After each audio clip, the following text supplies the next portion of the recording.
All right, I didn't change the slideshow there. We're going to keep the basketball photos going for another couple of days at least until I decide to go in and change it. Didn't flip it over to football, but we are going to talk a little bit of football today.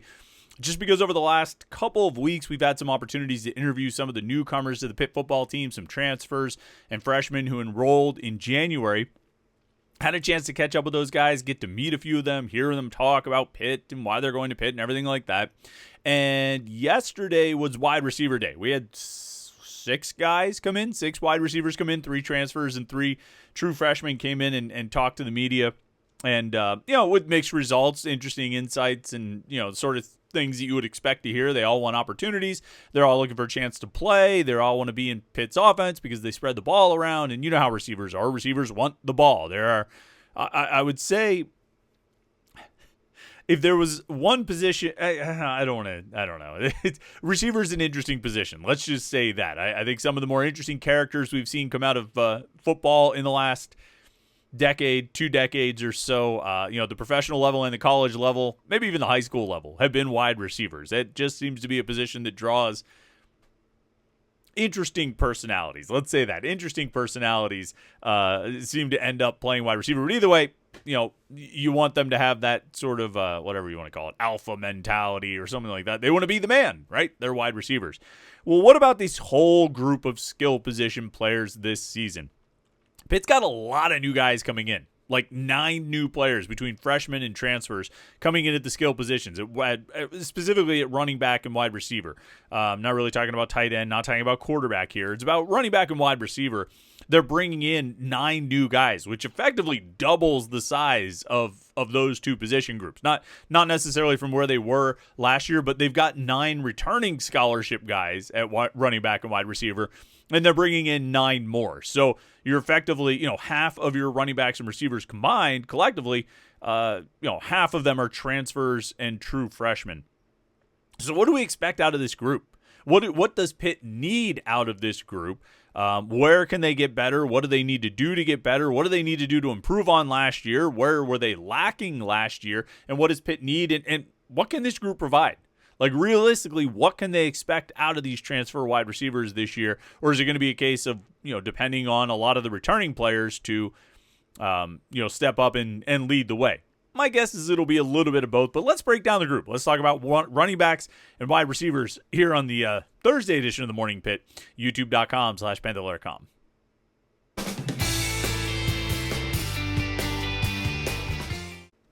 Yeah, remember, we're doing something a little bit different this week. No live show last night. We had to move that around due to some scheduling conflicts. Debated doing it tonight and having a Thursday night live stream, but decided let's do a little bit different. Let's go live this morning. So we're going to have a live Panther-Lair show today at 10:30 a.m. So hopefully you're watching this Morning Pitt before 10:30, so you're not going to be thrown off and forget to tune in, or you're watching this after the 10:30 live show. But anyway, 10:30 a.m. this morning we'll be live for a special edition of the live Panther-Lair show. Looking forward to that. So if you're watching this ahead of 10:30, hopefully you get a chance to tune in. If you're watching it after 10:30, hopefully you got a chance to join the conversation. We certainly have a lot to talk about today, mostly related to the Pitt basketball team, but we can get into some football conversation as well. What we always ask you to do: like this video and subscribe to youtube.com/Panther-Lair.com. The key with the subscribing is you can turn on notifications, and then you get an alert sent to your phone anytime we go live. So if we change up the schedule like we did this week, and instead of doing the Wednesday night live show, we do a Thursday morning live show, well, you don't have to worry that you're going to miss it, because you'll get an alert sent to your phone that says, hey, Panther-Lair is going live now, and you'll be ready to tune in. So like this video, subscribe. The subscribe button's right down there. We make it nice and easy for you, and then once you do that, you can turn on the notifications. We certainly appreciate everyone who likes the videos and subscribes and posts comments as well. You guys sometimes get into some interesting conversations here in the comments on these Morning Pitt videos, so if you have something to say, you think I'm an idiot or you think I'm a genius, either one, we'd like to hear it. So post your comments and whatnot. And don't forget, we've also got the Morning Pitt mailbag tomorrow. If you want to get a question in for the morning bag, Actually, that's a good name. Maybe I should change that. The Morning Bag. No, the Morning Pitt mailbag. If you want to get a question in, go to the Between Fifth and Forbes message board on Panther-Lair.com right there. Panther-Lair.com, Pittsburgh.rivals.com. You can post your comments and questions, or you can post your questions in the mailbag thread, and we'll answer as many as we can in tomorrow's Morning Pitt mailbag edition. So go over and do that. All right, a little bit of football talk here. It might feel like it's all basketball all the time, and understandably so. We're coming up in the stretch run through the basketball season. Pitt has a huge game at Notre Dame on Saturday. And I mean, that's all of their games from here on out are huge until they lose one, and then the rest probably won't matter all that much, but they'll keep playing them because they can. But we've been talking a lot of basketball. I think the first 3 days of this week were all basketball stuff, so I thought we could take a little bit of a detour to football, particularly since we had some football conversations yesterday. Met with some of the football newcomers in the South Side, all wide receivers yesterday, 6 guys in total, 3 transfers, 3 high school guys, each with an interesting story. They each have their own unique path to Pitt of how they ended up here and what they expect to do here and why they are here and all of that. And we can talk about those guys individually, and we certainly will. But it got me thinking as I was driving home from the South Side yesterday, it got me thinking about just the skill positions in general on this team and kind of how they're made up, how they look, what you should expect out of them going into next season. This season coming up in the fall, because the reality is, like I said before the intro there, like half of the running backs and receivers on this team are going to be newcomers, transfers and freshmen. I count 9 returning scholarship players at running back and receiver, 3 at running back, Desmond Reed, Derek Davis, and Juelz Goff, and then 6 at wide receiver, Kenny Johnson, Raphael Williams, Sincere Lee, Tyreek Robinson, Zion Fowler-El, and Cameron Montero.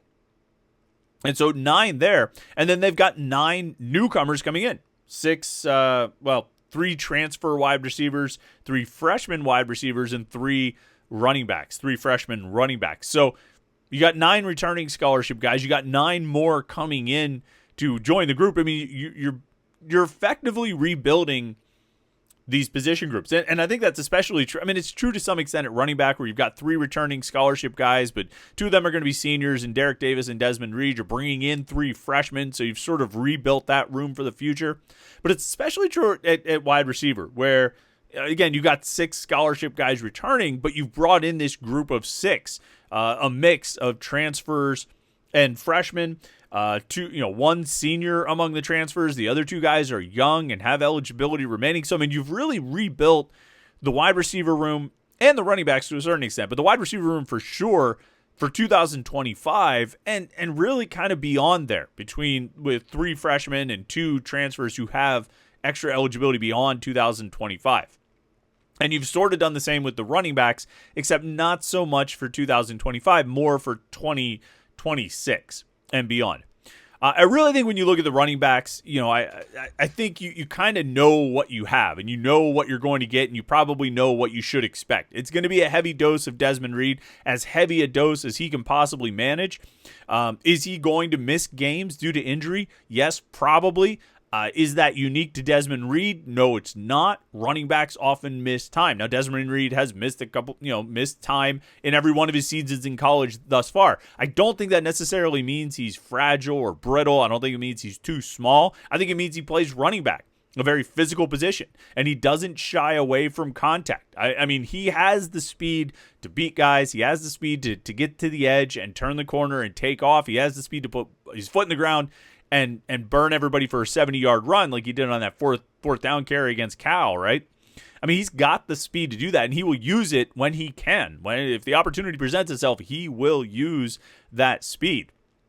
But he also will not shy away from contact. If he's running power and there's somebody in the hole, he's going to try and run that guy over. And I appreciate that about Desmond Reed. It might cut down on his longevity, season to season a little bit, but I appreciate that he's not, I appreciate that he's fearless. I appreciate that he is willing to go out and sacrifice his body. Pitt needs him on the field as much as possible, of course, but he's willing to go out and fight those battles, and I appreciate that about him. I don't think he's fragile or brittle. I think he plays a physical position, and he plays it very physically.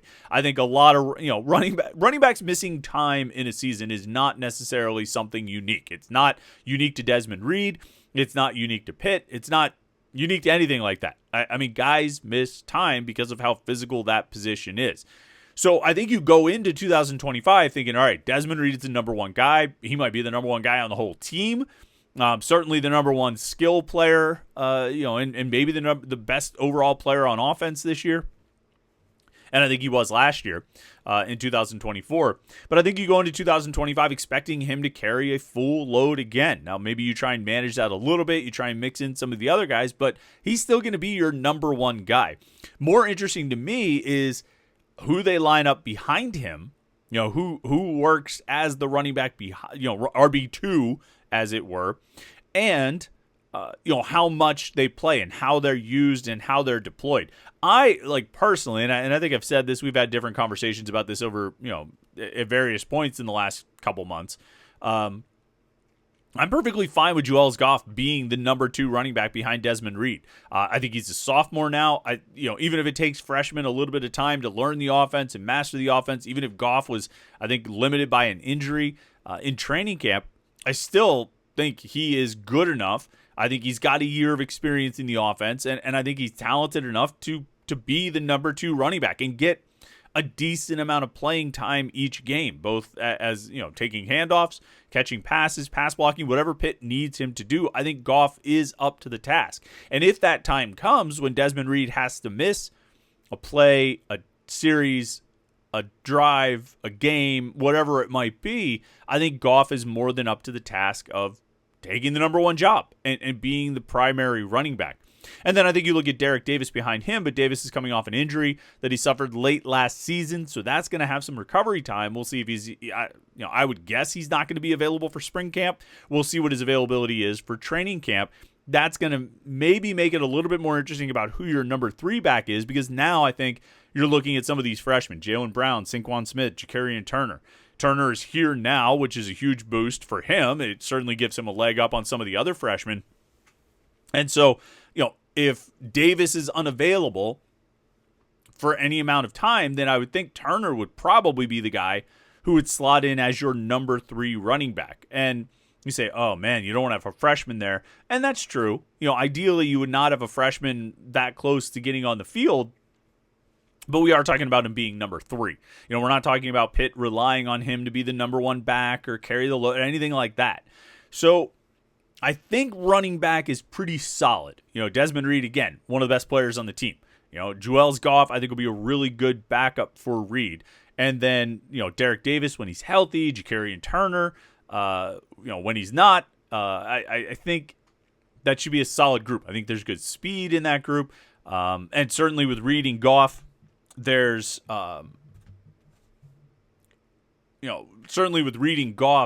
there's experience in the offense. Reed has a lot more than Goff, but Goff is going to have a whole year by the time they get to the season, and that's a year plus, because I think he rolled early last year. So I think he'll be good as that backup running back. Now the wide receivers are a little more interesting to me. I can't say that I felt like the group was exceptional last year. I thought they at times made plays. Kanate Mumfield, I think, had a really good season, a good fitting end to his season. A good fitting end to his career at Pitt.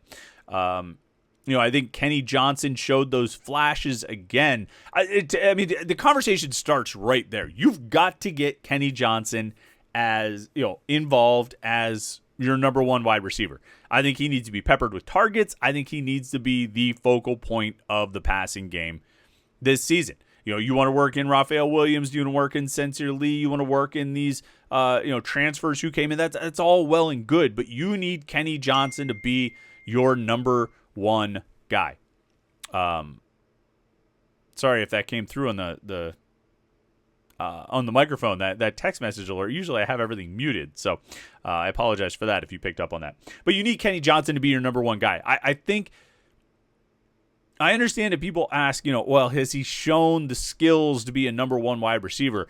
I think the only thing that has limited Kenny Johnson, honestly, and his sort of blowing up, I think the only thing that has limited him has been opportunity and targets. I just don't think they've gotten him the ball enough.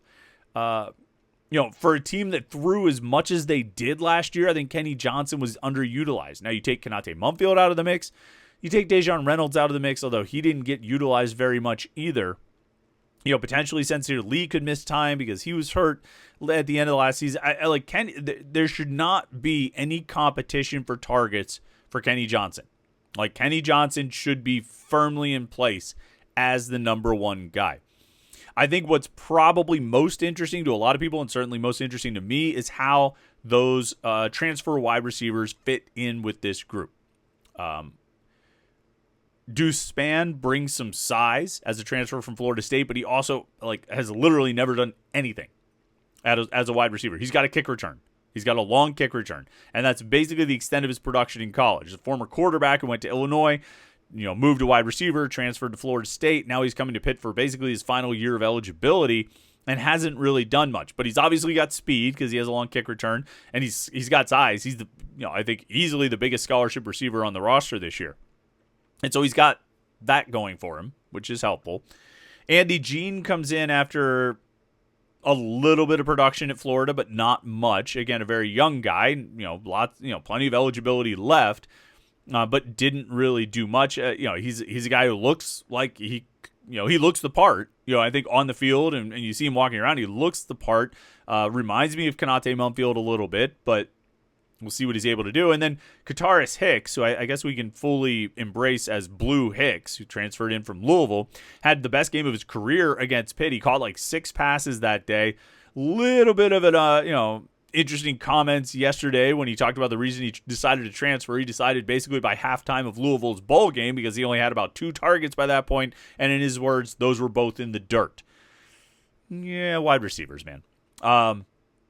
We'll see how he fits in. When he played against Pitt, when he had that, best game of his career last year against Pitt, it was largely as a possession receiver. He wasn't going down the field. This isn't Chris Bell from Syracuse having the game of his career on Tuesday night by draining threes. That wasn't what Blue Hicks did. Blue Hicks had the best game of his career by being a possession receiver, catching a bunch of 8 and 10 yard passes, sometimes a little bit less, turning him into something sometimes, but mostly just being really solid possession guy. I think he's probably got more in his game that he can show, but that's kind of where he topped out in his career at Louisville. So you've got 3 guys who really haven't done a whole lot. Now that's not that doesn't mean they won't do anything once they get to Pitt. I think the transfer portal has created countless stories of guys who didn't do much at their first school, and they went in the portal, they transfer, they end up in a better situation with a better opportunity or an offense that's a better fit or whatever it might be. There's any number of factors that can go into it, and they end up succeeding at that next school. And maybe it'll happen for Deuce Spann, Andy Jean, and Blue Hicks. It remains to be seen. We'll see how they fit in, but I think if they roll out there with Kenny Johnson and Raphael Williams, is a good start. Sincere Lee, we'll see what his health situation looks like. Tyreek Robinson and Zion Fowler and Cam Montero as young receivers. I think Robinson might be the most promising out of that group, although I like Fowler as well. And then you'll see who fits from this group of transfers. It's hard to, at least when guys like Williams and Lee and Reed came in last year, they had a lot of production. You know what I mean? They had a resume based on their success in this offense. And so you could kind of, say, well, sure, it was at the FCS level, but they know the offense. They've succeeded in the offense. They've played well in the offense and put up big numbers in the offense. Well, we can't say that about any of these guys coming in now, about Deuce Spann, Blue Hicks, or Andy Jean. We could say that, well, they look like they've got some strong physical traits, whether it's the size with Spann or the speed, really for all 3 guys, but we don't really know how they're going to play.